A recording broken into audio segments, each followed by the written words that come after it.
Lava Y10 এই ফোনগুলি যাদের আপনাদের এই অবস্থাতে হয়ে আছে, রিসেট দেওয়ার পরে এ ধরনের ডিসপ্লে আসছে অথবা ফ্লাশ করার পরে আপনাদের যাদের এই সমস্যাগুলো আসছে তারা আপনারা ফ্লাশ ফাইল দিয়ে খুবই সহজে কিন্তু এই সমস্যাটি সমাধান করে নিতে পারবেন। তো দেখেন আমি এখন এই সমস্যাটি সমাধান করব ফুল ফ্লাশ দিয়ে।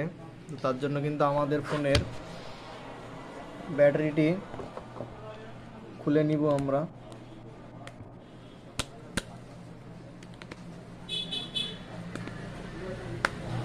ফোনের ব্যাটারিটি খুলে নিয়েছি, খুলে নিয়ে ব্যাটারিটি কানেক্ট করে রেখেছি। এখানে পাওয়ার সুইচ প্রেস করা যাবে না এখন।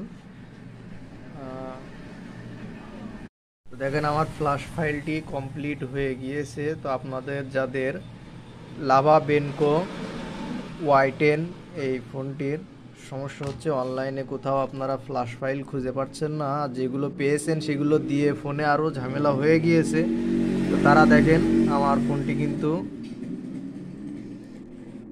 Y10 মডেল এখানে ঠিক আছে,